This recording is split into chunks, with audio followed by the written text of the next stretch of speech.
வணக்கம். கதிர்குரல் செய்திகளுக்காக லலிதா ரவி. திமுக துணை முதலமைச்சர் உதயநிதி ஸ்டாலின் 48வது பிறந்த நாளை முன்னிட்டு மாரத்தான் போட்டி 1000 பேர் பங்கேற்பு.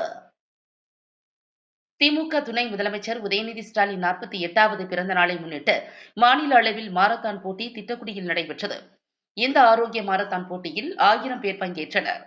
கடலூர் மாவட்டம் திட்டக்குடி அருகே எரையூர் SNJ அம்பிகா சர்க்கரை ஆலையில் திமுக துணை முதலமைச்சர் உதயநிதி ஸ்டாலின் 48வது பிறந்த நாளை முன்னிட்டு ஆரோக்கிய மாரத்தான் போட்டி நடைபெற்றது.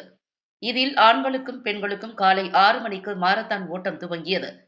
தொழிலாளர் நலன் மற்றும் திறன் மேம்பாட்டுத்துறை அமைச்சர் சி. வே. கணேசன் மாரத்தான் ஓட்டத்தை துவக்கி வைத்தார்.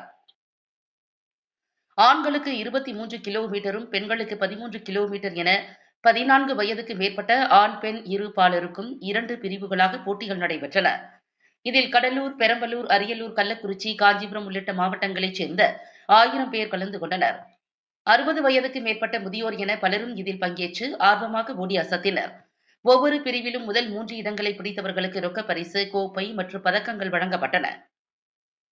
பரிசளிப்பு விழாவில் கடலூர் மேற்கு மாவட்ட விளையாட்டு மேம்பாட்டு அணி அமைப்பாளர் சி. வே. க. வெங்கடேசன் கலந்து கொண்டு ரொக்கப் பரிசு, கோப்பை மற்றும் பதக்கங்களை வழங்கினார். தொழுதூரில் ஓட்டத்தை நிறைவு செய்த அனைவருக்கும் சான்றிதழும் பதக்கங்களும் வழங்கப்பட்டன. மொத்தம் 1,50,000 ரூபாய் ரொக்க பரிசு வழங்கப்பட்டது. இதில் திமுக நிர்வாகிகள் உள்ளிட்ட பலர் கலந்து கொண்டனர்.